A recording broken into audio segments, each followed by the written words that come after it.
Bom dia a todos. Que Jesus, nosso Mestre, o nosso amigo de todos os momentos, abençoe os nossos corações, que a gente sinta a presença dos Espíritos amigos que nos inspiram, que nos fortalecem para a caminhada, que a gente se sinta envolvido pelo carinho, pela misericórdia deles que atuam em nome do Mestre, junto às nossas vidas, nos amparando, para que cada vez mais estejamos conscientes do caminho que nos está proposto, das transformações, das melhorias que se nos fazem necessárias, para que sintamos cada vez mais o amor do Mestre a pulsar em nossas vidas, a esperança que Ele nos traz, como uma chama bem viva e bem acesa, a iluminar os nossos caminhos, e a fé como esse escudo, essa fortaleza que nos sustenta diante das lutas que todos nós passamos, porque é natural, se aqui estamos na matéria, é para aprender, para nos renovar em relação aos tropeços do passado, buscando melhores caminhos com o Mestre. Como diria João Batista, é preciso aprendermos a endireitar os nossos caminhos, endireitai as veredas do Senhor, buscando caminhos mais retos a representarem caminhos mais harmonizados com a lei divina, com a proposta do Evangelho. Então, para mim é uma imensa alegria estar pela primeira vez aqui nesta casa, verdadeiramente um rancho de luz, onde podemos sentir essa vibração tão serena, tão fraterna, nos acolhendo, nos envolvendo, que temos todos uma manhã proveitosa de reflexões, para que daqui saiamos mais inspirados. E nós, nesta manhã, separamos uma mensagem como base para a nossa reflexão. Uma mensagem do nosso querido benfeitor Emmanuel, por meio da psicografia de Chico Xavier, no seu livro Fonte Viva, um desses tesouros que ele nos legou por meio do Chico, explicando-nos, desenvolvendo-nos o Evangelho de Jesus, que cada vez mais vamos compreendendo à medida que vamos ganhando experiência, à medida em que vamos aprofundando mais em nós mesmos e à medida que vamos sendo trabalhados pelas lutas e pelas dores da vida, vamos compreendendo a plena atualidade da mensagem do Mestre. O quanto é ela imprescindível à nossa vida, aos nossos caminhos, vamos percebendo que longe dela jamais encontraremos efetivamente a paz, a felicidade. Podemos encontrar satisfações imediatas.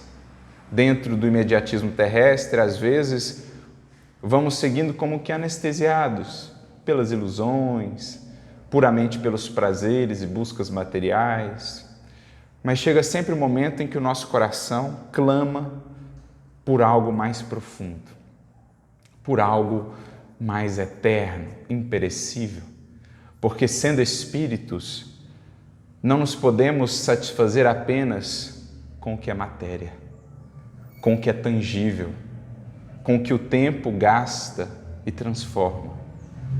Tem o espírito fome de eternidade, sede de imortalidade, anseia por comunhão com Deus, integração em suas leis. E é o que encontramos no Evangelho. Em plenitude, Jesus legou à humanidade, para todos os séculos do porvir, o alimento que de fato buscamos.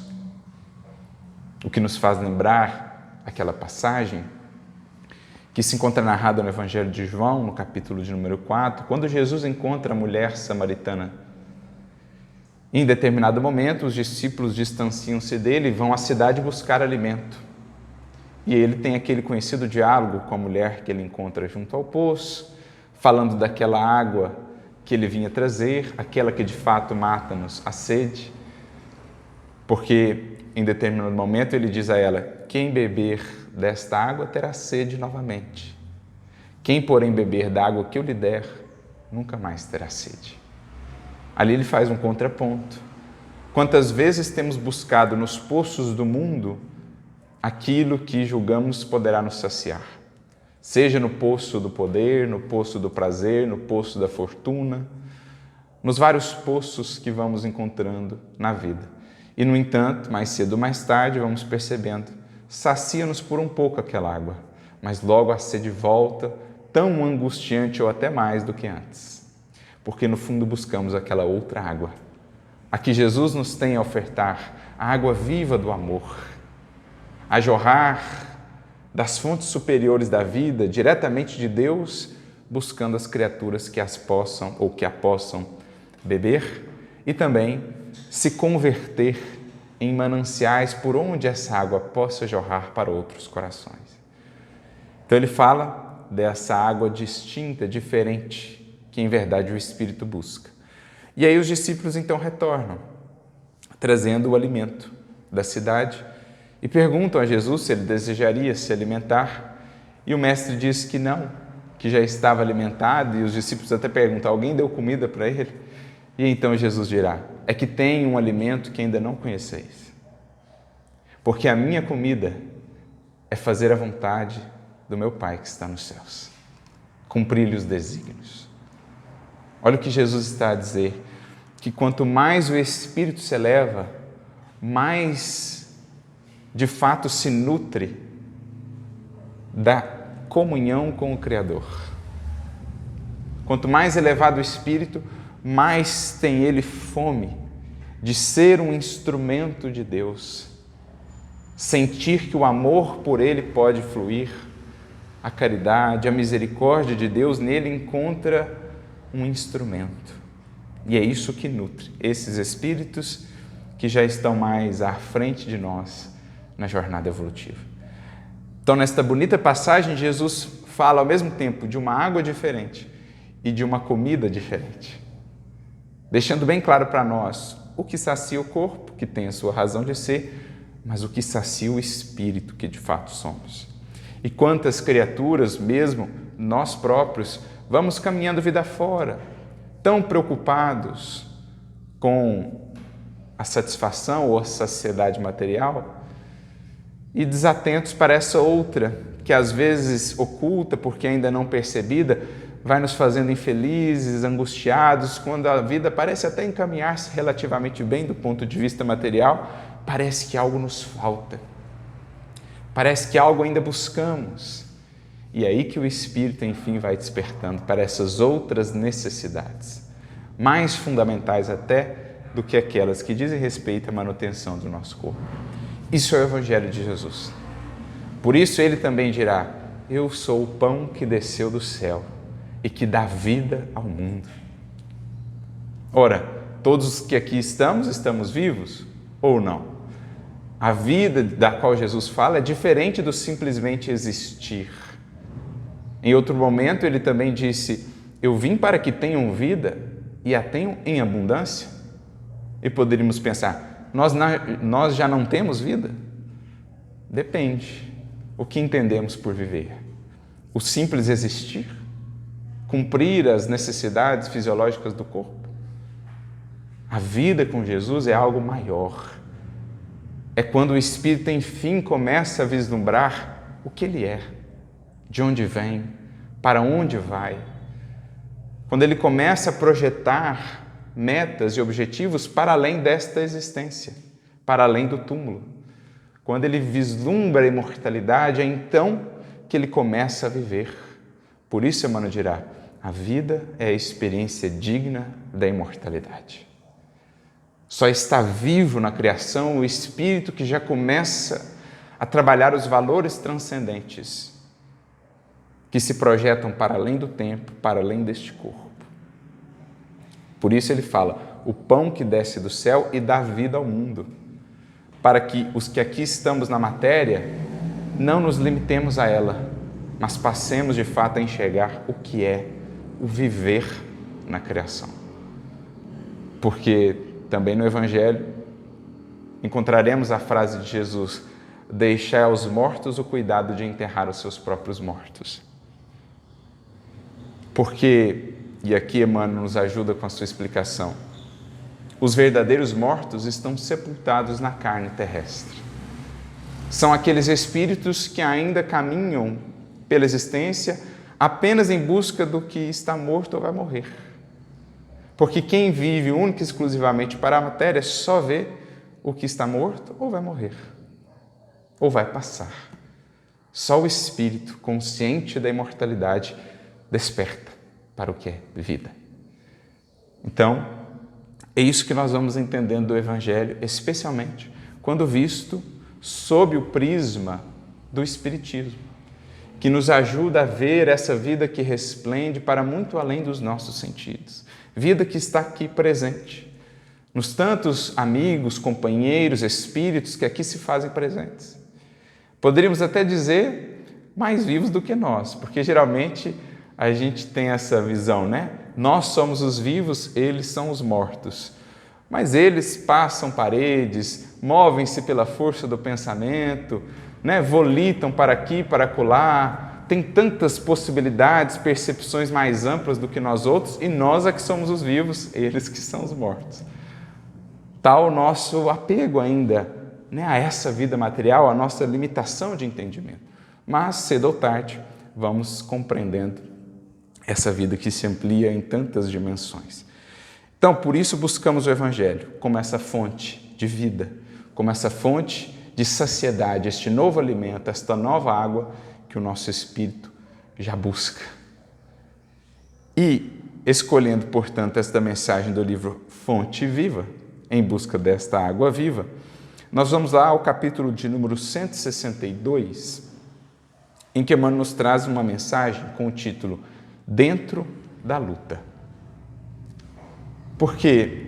E aqui vale um parêntese a respeito do título, né? Sempre que a gente fala das mensagens de Emmanuel, nosso estudo começa no título, porque o título dele já é, muitas das vezes, bastante elucidativo e indicativo. Dentro da luta.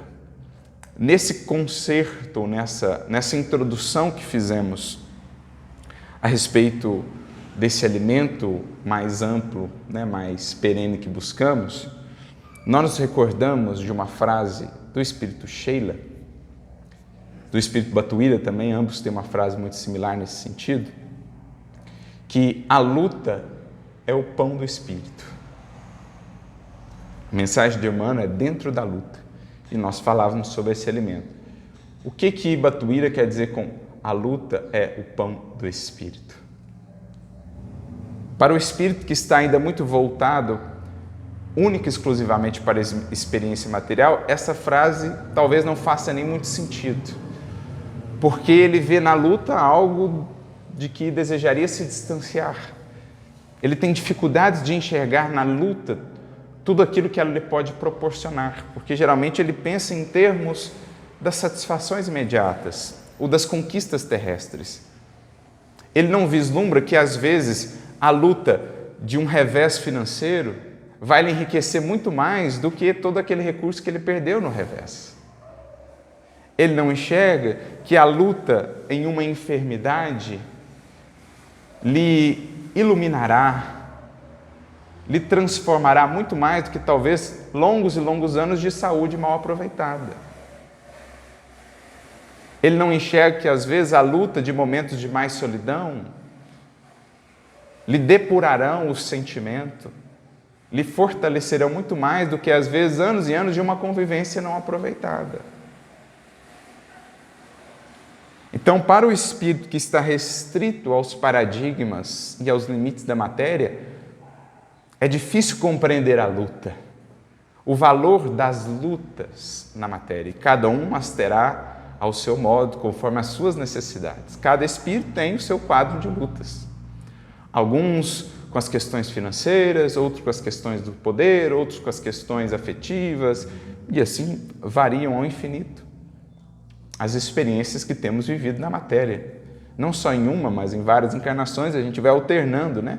Ora, a gente vem em posições de mais destaque no mundo para aprender a lidar com o poder, com o recurso. Ora, a gente vem em posições de menos destaque no mundo para aprender a lidar com a carência de recursos, com humildade, com resignação, com paciência.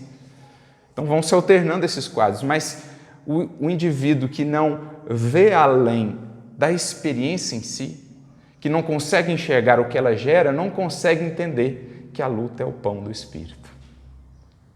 Por quê, gente? A luta é o pão do Espírito.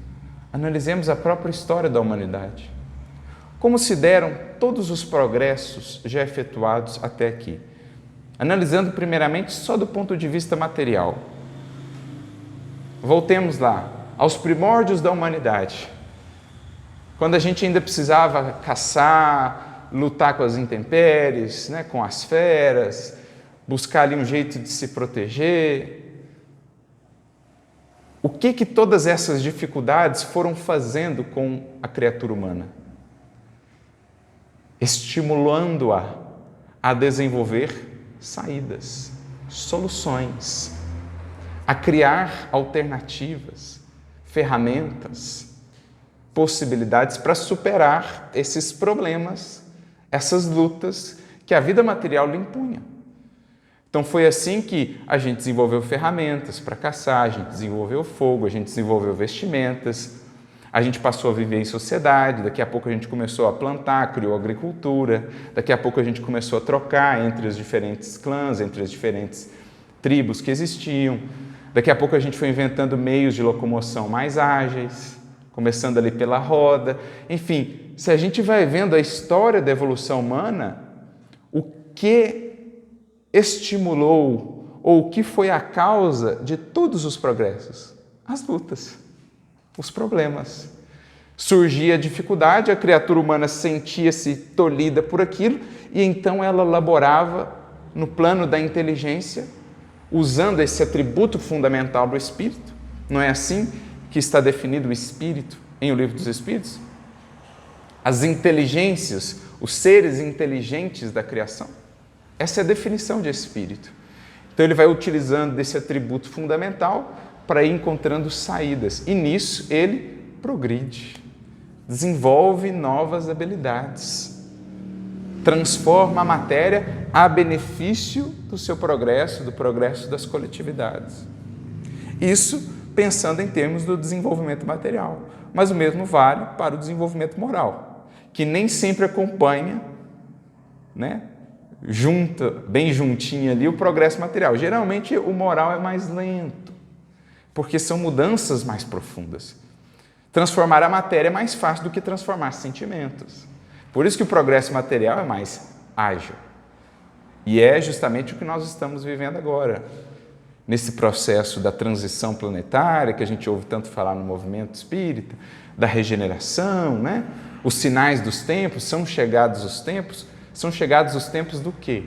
Da gente equilibrar progresso material com progresso moral. Porque olha o mundo ao nosso redor. Nós já estamos falando de visitar Marte. Nós já descemos às fossas submarinas, 10 quilômetros de profundidade no oceano. Nós já visitamos a Lua, estamos pensando em voltar. Temos arranha-céus hoje já de 1 quilômetro de altura. Temos a tecnologia que nos permite interagir ao vivo com pessoas do outro lado da Terra. Em algumas horas estamos em um outro continente, algo que antes demandava meses nas navegações. Então, a gente olha para a Terra, materialmente pensando, é impressionante o que já alcançamos. Embora ainda muito pequenino diante da criação. É um nada diante da infinitude da criação, né, que nos espera. Recentemente nós lançamos um novo telescópio, James Webb, que vai substituir o que lá estava trabalhando de há alguns anos, o Hubble. E as imagens que o James Webb tem revelado da criação de Deus são impressionantes. É muito belo, mas ao mesmo tempo é muito vasto. Nós sentimos-nos assim, pequeninos, quando contemplamos isso. Então, é o que nós temos visto em termos de progresso material. Agora, o progresso moral avançou, sim. Não somos daqueles que a humanidade não avançou em nada. Avançamos em muitos aspectos. Não tanto quanto seria desejável. E por isso esse momento que estamos vivendo.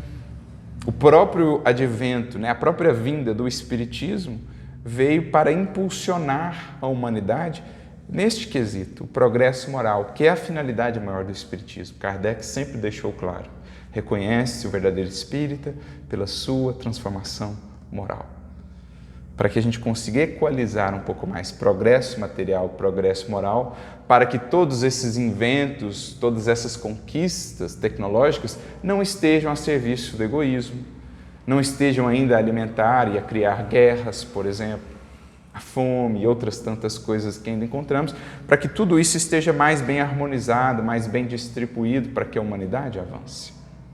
Então é nesses termos que a gente vai entendendo que a luta é o pão do Espírito. E nos vemos então dentro da luta, daí a mensagem de Emmanuel. Chamados agora a aproveitá-la, portanto. Sobretudo em nosso progresso moral. É a luta da convivência difícil no lar ou no trabalho.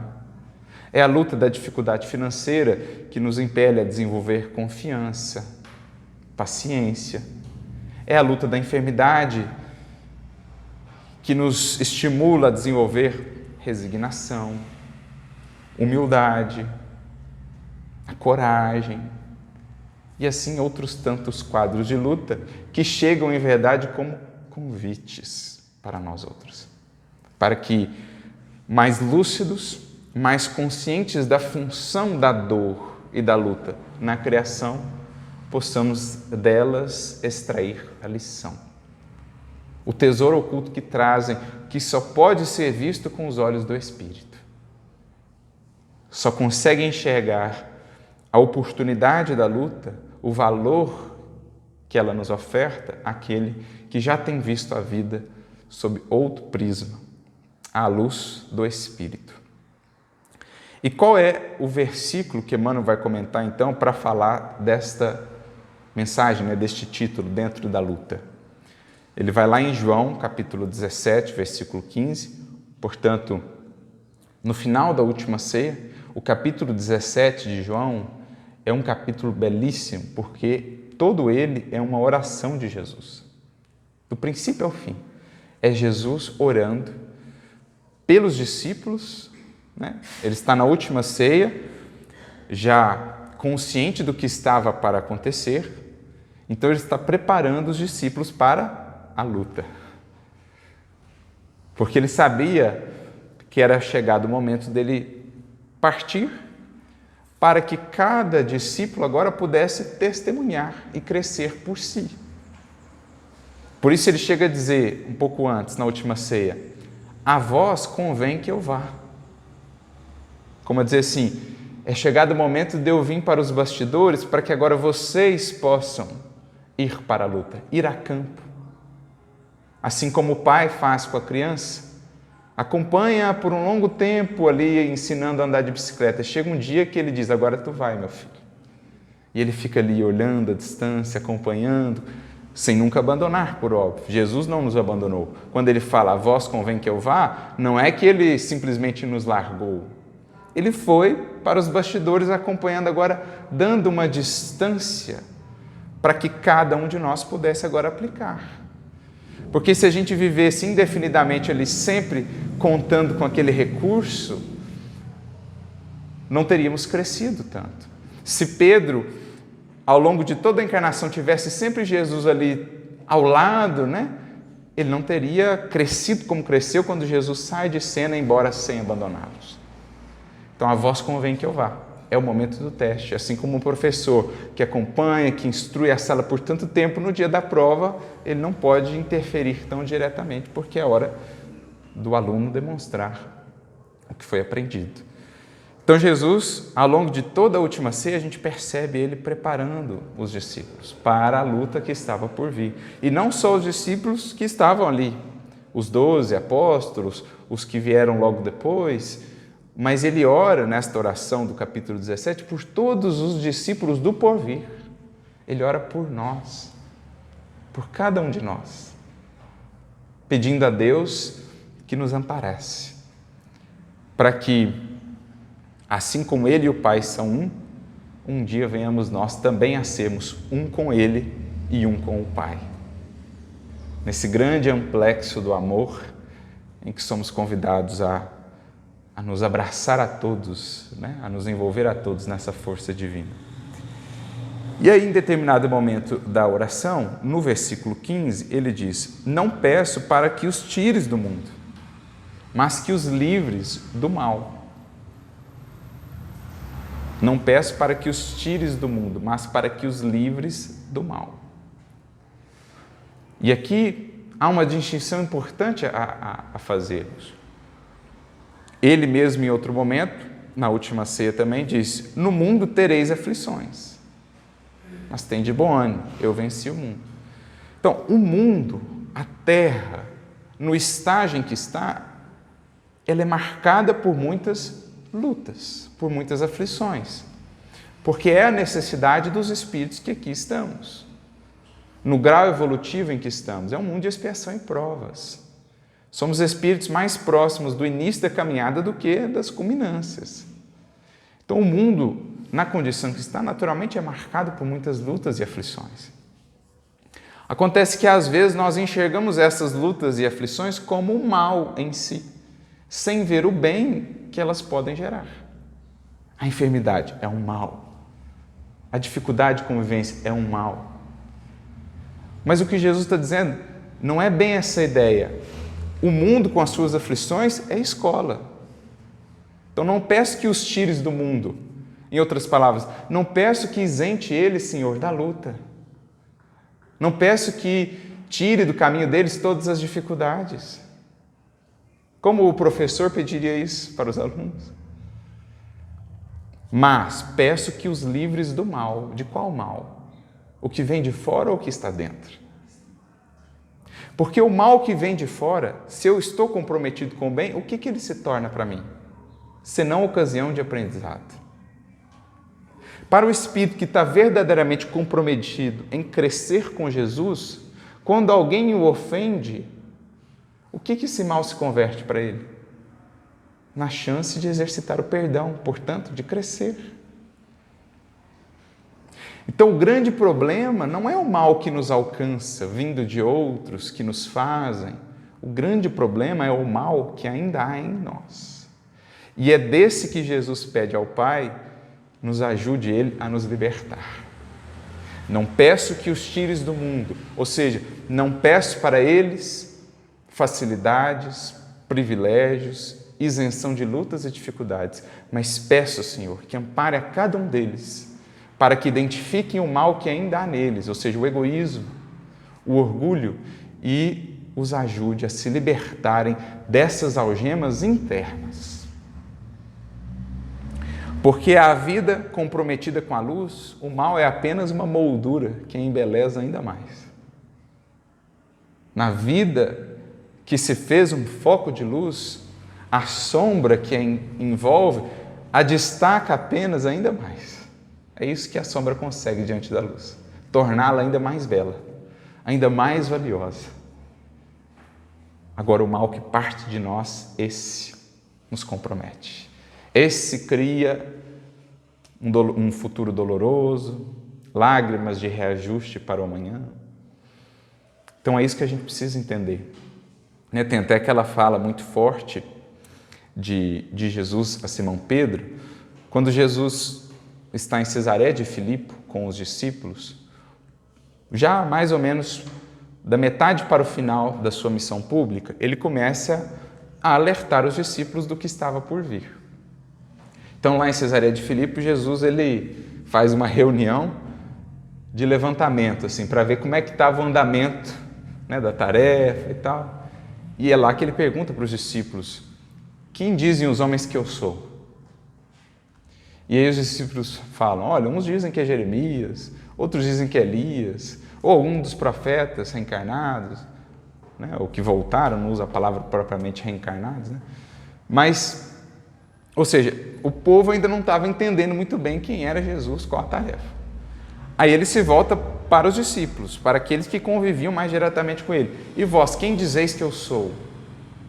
E então Pedro toma a palavra, inspirado, e diz: tu és o Cristo, o Filho do Deus vivo.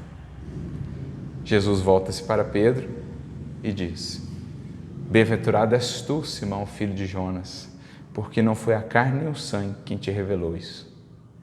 Como eu dizer assim, agora você foi médium do alto, Pedro. Não foi você que falou isso. E aí, depois dessas perguntas, Jesus começa a anunciar: é necessário que o Filho do Homem vá a Jerusalém, ele será preso, tal, será morto, ressuscitará ao terceiro dia. Então ele começa a preparar os discípulos para o desfecho que ele já entrevia. E aí, logo depois daquilo, Pedro então chama Jesus à parte e começa a repreender Jesus, falando assim: imagina, Senhor, jamais acontecerá isso contigo, Deus não permitirá. E aí Jesus é enérgico com Pedro e diz assim: afasta-te de mim, Satanás, porque conheces as coisas dos homens e não as coisas de Deus. Olha, Jesus se volta a Pedro e o chama de Satanás. O que Jesus quer dizer com isso? E aqui há a visão espírita de que Satanás não é uma figura para sempre voltada ao mal, né, coordenador das legiões sombrias. Não é assim que vemos. Satanás, na verdade do hebraico, significa adversário. A mesma coisa a palavra diabolos, do grego, da qual derivou a palavra diabo, opositor, aquele que se opõe. Então, quem são essas figuras, diabo, Satanás?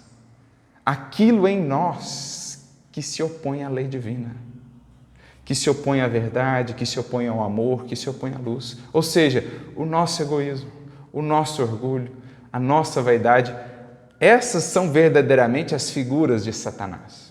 Claro que, como aprendemos com o Espiritismo, ainda existem espíritos voltados momentaneamente para o mal, obsessores, que perseguem, mas são espíritos como nós, momentaneamente ainda voltados para o mal. Agora, Satanás não é uma figura eterna do mal. Na verdade, é a expressão do mal que há em nós. E é esse o mal que a gente precisa identificar e dele nos libertar. É isso que Jesus pede. Peço que os livres do mal. Descobrir em nós qual é essa expressão ainda de Satanás, isto é, quanto de orgulho, o quanto de egoísmo ainda há em nós, impedindo-nos de ver a vida tal qual ela é, de sermos melhores instrumentos para o amor divino. É disso que a gente precisa se libertar.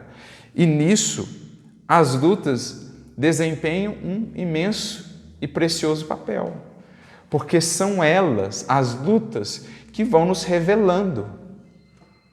Emmanuel tem uma mensagem muito bonita no livro Justiça Divina, capítulo 17, chamado Exames, em que ele fala da dor como esse exame e como essa reveladora. Ele vai dizer: o sofrimento é um fotógrafo oculto que revela as nossas feições morais.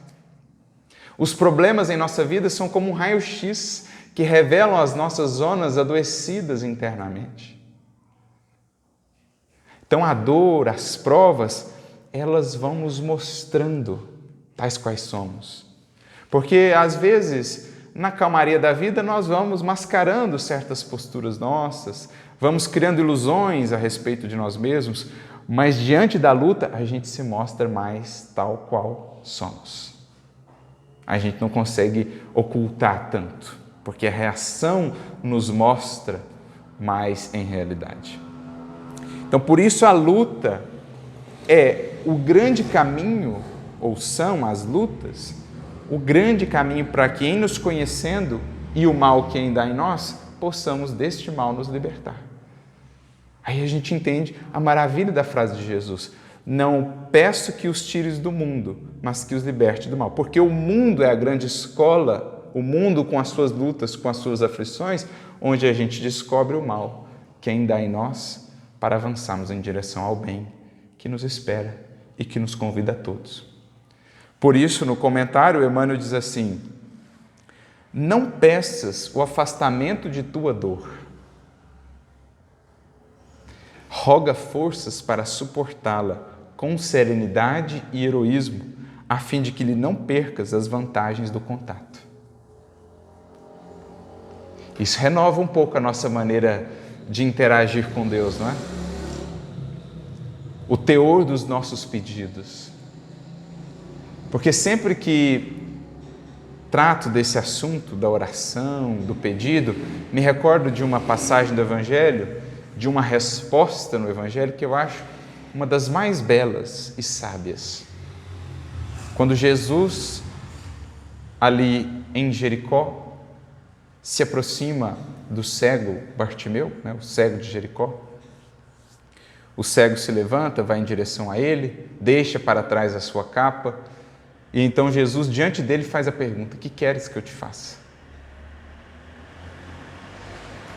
E ele responde apenas: Senhor, que eu veja. Ele poderia, você poderia me tirar essa ou aquela dor, esta ou aquela dificuldade, mas ele pede apenas: Senhor, que eu veja. E alguém poderá pensar: ele estava pedindo só a visão física de volta. Mas é muito mais profundo que isso. No fundo, ele pedia: Senhor, ajuda-me a ver o que esta experiência me ensinou ou tem me ensinar. Ajuda-me a ver o que essa dor está me dizendo.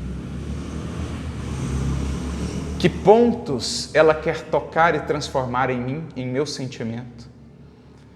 Que apegos ela convida-me a abandonar. Que ilusões ela quer desconstruir. Então muda a natureza do pedir, do pedido. Ao invés de pedir a Deus que nos afaste dessa ou daquela experiência, nós temos sabedoria para saber se aquela experiência já cumpriu o papel em nossa vida? Quem tem a sabedoria, nós ou Deus? Então, como orientar a Deus o que fazer? Será que nós temos mesmo condição de dizer: Senhor, afasta-me desta ou daquela experiência? Seria o mesmo que dizer: eu tenho mais sabedoria, sei o que é melhor para mim mais do que você. Agora, nessa nova perspectiva, a gente confia em Deus, mantendo a certeza de que, enquanto for necessário, a experiência estará ali. Mas pedimos que não nos falte, Senhor, discernimento para extrair dela o que ela tem a nos ensinar. Porque quando a gente se coloca diante das dores e dificuldades da vida com humildade, dispostos a aprender e crescer com elas, elas cumprem o seu papel muito mais rápido do que quando a gente se revolta. Que quando a gente fica ali, somente a lastimar, somente repelindo a experiência, blasfemando contra Deus, a experiência vai perdurando, porque ela ainda não cumpriu a sua função. E às vezes vai se complicando ainda mais, porque a gente vai acrescendo dores desnecessárias. A revolta, o orgulho sempre multiplicam as nossas dores. A gente cria um sem número, diz Emmanuel, de aflições inúteis, vazias, ou, como está no Evangelho segundo o Espiritismo, tormentos voluntários, por causa desse orgulho. Mas o espírito brando, o espírito manso, o humilde, ele é o solo fértil, aberto à semente da renovação. E é assim que a gente vai crescendo, quando se porta diante de Deus com mais humildade, não dizendo a Ele o que fazer, mas antes pedindo que Ele nos ajude a entender o que podemos fazer, o que precisamos fazer. É isso que Emmanuel está dizendo. Não peças o afastamento da tua dor, mas peças antes forças para suportá-la. Porque às vezes você pede o afastamento, ela não se afasta, permanece, e aí você se desilude, aí você acha que a prece não funciona, você acha que está abandonado. Agora, tem um tipo de prece, dizem os Espíritos, no capítulo 27 do Evangelho segundo o Espiritismo, cuja eficácia é 100%. Sempre ela é atendida. Qual prece? Aquela que se faz pedindo coragem, força, inspiração para a caminhada. As outras, nem sempre seremos atendidos no que queremos, porque Deus preza antes pelo que precisamos. E aí ele continua: não solicites o desaparecimento das pedras de teu caminho. Insiste na recepção de pensamentos que te ajudem a aproveitá-las. Faz lembrar aquela fala, do poeta: pedras no caminho, guardo todas, um dia construirei um castelo. Cada pedra do caminho, ao invés de só tirar, vai guardando. Isto é, vai guardando o que aquela dificuldade te trouxe de lição. Um dia você faz um castelo de sabedoria com essas pedras ajuntadas no caminho. É isso que o Emmanuel está dizendo. Pedras do caminho, não peça simplesmente para que desapareça. Vai guardando, não no sentido de que a gente deva cultivar sofrimentos voluntários, se apegar ao problema e à dor, não. Mas vai guardando a experiência delas. O que elas te ensinaram, as mudanças de rota que elas te pediram. E aí um dia você fará um castelo com cada pedra que você for encontrando. Você vai construir o edifício da sabedoria, da madureza do Espírito. Porque nós somos, dirá o Espírito de verdade, artífices da nossa imortalidade, construtores da nossa glória. E as pedras do caminho são o material, a matéria-prima da construção. Não exijas expulsão do adversário. Pede recursos para a elevação de ti mesmo, a fim de que lhe transformes os sentimentos. Onde muitas vezes estarão os nossos adversários, senão reencarnados ao nosso lado, em âmbito familiar. Estarão ali muitos afetos do passado, mas também desafetos, na forma daquela convivência difícil. E a questão não é afastar, repelir, mas antes entender que são instrutores gratuitos, professores gratuitos que a vida nos dá, dirá Sheila, instrumentos de purificação, os adversários que a vida põe em nosso lado. Na convivência mais próxima, seja às vezes no âmbito do trabalho, aquela pessoa que é mais difícil, né? Seja às vezes na própria casa espírita. Quantos adversários não se reencontram no âmbito do trabalho espírita? Convidados a trabalhar a tolerância, a indulgência, o perdão. E, muitas das vezes, no âmbito do próprio lar.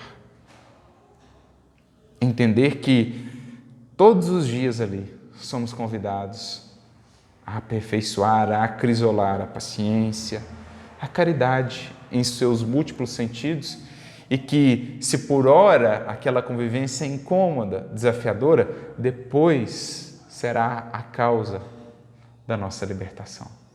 Depois será um motivo de glória pelo qual agradeceremos a oportunidade de termos, enfim, quitado aquele débito, conquistado mais um amigo no concerto da criação. Porque este é o fim de todo adversário, tornar-se amigo.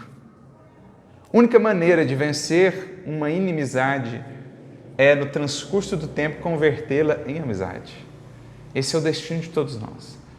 Todos os que hoje são adversários ou nos têm como adversários, um dia serão amigos no concerto da criação, porque esta é a meta.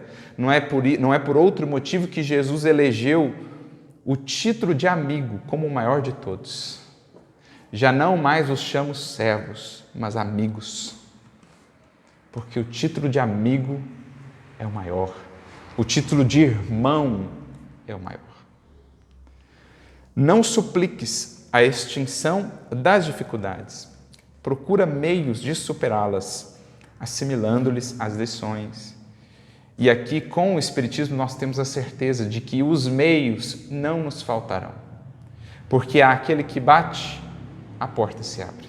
Há aquele que pede, obtém. Não os seus caprichos, não simplesmente o seu querer, mas aquilo de que precisa. Então, se é do nosso coração um movimento de boa vontade para superar aquilo, os meios, estejamos certos, não nos faltarão. Pode não ser no tempo exato que esperamos, tão rapidamente quanto desejaríamos, mas Deus nunca dá provas acima das forças da criatura. A criatura, às vezes, se enrodilha, se complica muito por conta dos seus devaneios, por conta das ilusões a que se entrega, da invigilância, e aí ela cria provas muito mais difíceis e às vezes que superam as suas forças porque ela mesma foi complicando. Mas Deus sempre nos dá os meios para as lutas que virão. Não coloca fardos mais pesados do que a possibilidade de cada ombro, como nós vemos no Evangelho segundo o Espiritismo. E aí ele continua: nada existe sem razão de ser. A sabedoria do Senhor não deixa margem à inutilidade. Olhemos para a natureza, gente. Há algo de inútil na natureza? Olha o funcionamento de uma floresta, por exemplo. Tudo que está ali cumpre uma função. Até o cadáver do animalzinho que desencarnou é reaproveitado, vira humus para o solo, para as árvores. Até aquilo que a gente chama de pestes ou ervas daninhas, né? Até aquilo cumpre uma função de limitar um outro animal, uma outra planta que sem aquele elemento às vezes cresceria muito. Às vezes nós temos problemas, digamos assim, na natureza por intervenção humana. Às vezes a gente tira muito ali um determinado animal e o outro começa a aumentar exponencialmente porque a gente tirou o elemento de controle, de equilíbrio, a gente desbalanceou. O que acontece às vezes na agricultura, nos moldes em que ainda fazemos, a gente desbalanceia tanto que aí surgem aquelas coisas que parecem não ter controle de determinadas espécies. É porque aí é uma intervenção humana ainda fora de certos equilíbrios. Mas a natureza em si, né? Imaginemos, antes da gente aqui estar na Terra, ela funcionava muito bem por si. Tinha seus próprios mecanismos de controle. Porque na lei divina tudo se encaixa, não há margem para a inutilidade. Até o espinho cumpre uma função, o veneno deixo daquele animal cumpre uma função e tudo se encaixa. É preciso que entendamos também em nossa vida. Não há margem para inutilidade. Aquela experiência, aquela prova tem a sua razão de ser, aquela convivência também tem a sua razão de ser. É preciso termos olhos de ver, desenvolver, esses olhos de ver para que a gente saiba enxergar em tudo uma razão de ser. Até mesmo, por exemplo, na ofensa do outro.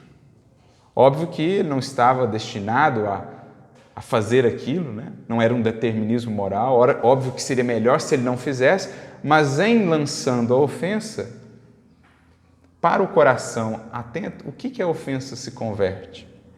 Ou seja, aquela parte menos feliz do outro, quando nos visita, em verdade ela se torna um adubo para a nossa vida.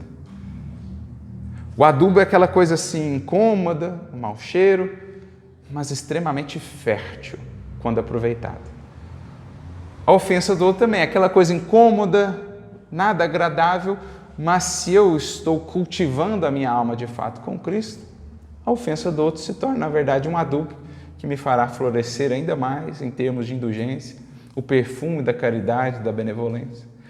Então, até a pior parte do outro pode ser aproveitada como uma boa parte, como uma utilidade para nós, assim como um adubo é aproveitado na natureza. O sofrimento tem a sua função preciosa nos planos da alma, tanto quanto a tempestade tem o seu lugar importante na economia da natureza física. Às vezes a tempestade é aquela mais severa, gera até alguns problemas, muitos dos problemas também em decorrência da interferência humana mal planejada, As enchentes, por exemplo, são decorrência da interferência humana mal planejada.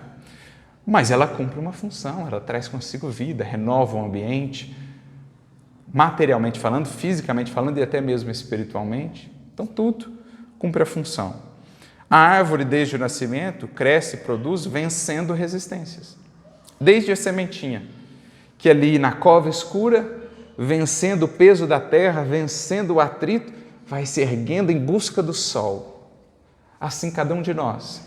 Espíritos ainda, de certo modo, sementes, vencendo a cova escura da matéria, buscando o sol divino que nos espera mais além. Essa é a nossa jornada. O corpo da criatura se desenvolve entre perigos de variada espécie. Aceitemos o nosso dia de serviço onde e como determine a vontade sábia do Senhor. Ou seja, onde por Ele fomos plantados, ali chamados a florescer. Usando o adubo das dificuldades. A fecundidade, mesmo que as lágrimas venham a prover ao solo da vida, para ali florescermos, ofertando à vida o perfume do Evangelho, da esperança, da fé e da caridade. Por isso Paulo chega a dizer em uma de suas epístolas: o cristão é o bom perfume do Cristo no mundo. Como essas árvores que à noite envolvem-nos com um perfume tão delicioso, tão agradável, assim cada um de nós, onde estivermos, envolver as criaturas com esse perfume, dessa suavidade, dessa esperança, dessa irradiação amena que envolve, aquele que vibra em Cristo, que envolve aqueles que estão ao seu redor. Apresentando os discípulos ao Pai Celestial, disse o Mestre: não peço que os tires do mundo, mas que os livres do mal. E ele conclui: a terra tem a sua missão e a sua grandeza. Porque é um mundo ainda marcado por aflições. Todos nós sabemos. Basta olhar o que está ao nosso redor. Mas que beleza, que grandeza já podemos ver num mundo como o nosso, de expiação e provas, tão material ainda. O Senhor já nos encanta com a beleza de cada pôr do sol, singular, único, um quadro, sempre original, com a beleza de tantas flores, de tantos animais, com a beleza estonteante da natureza. Se num mundo ainda tão imperfeito quanto o nosso, já somos cercados por tamanha grandeza, o que não nos espera, meus amigos? Mais além, no mundo espiritual ou em esferas, em planetas superiores, o que não nos espera? Libertemo-nos do mal que opera em nós próprios e receber-lhe-emos, isto é, da terra, o amparo sublime, convertendo-nos junto dela em agentes vivos do abençoado reino de Deus. A terra é, portanto, essa nossa grande escola, onde cada um, no cenário em que está, no rincão onde foi plantado pelo divino jardineiro que é Jesus, é chamado a extrair da terra, das lutas, do adubo que nos fornece, os nutrientes, os recursos, para que cada vez mais essa seiva de vida, a seiva do amor, possa fluir por cada um de nós, possibilitando-nos então aquilo que é a meta, as flores do Evangelho, mas sobretudo os frutos do Evangelho em nossas vidas. Porque, já disse o Mestre, cada árvore será reconhecida pelos frutos. Não pela grandeza, pela dimensão, pelo tamanho da copa, pelo brilho das folhas, mas pelos frutos. Cabe, portanto, a reflexão. Estando nós nessa terra dadivosa, que é este planeta que nos acolhe, que temos feito, que temos produzido a partir do que ela nos tem ofertado em termos de lutas e de desafios. Espero, divino jardineiro, possamos ser, no seu jardim, flores mais belas, frutos mais saborosos, a serem ofertados aos que ainda não têm encontrado a beleza, o sabor, a cor e o perfume da vida e do viver. Que Jesus a todos nós nos abençoe, que não nos falte esperança, inspiração e fé, para avançarmos sempre com essa consciência de que, dentro da luta, estamos onde precisamos estar, com os recursos de que carecemos, para crescer, florescer e frutificar com Jesus. A todos, muita luz e muita paz.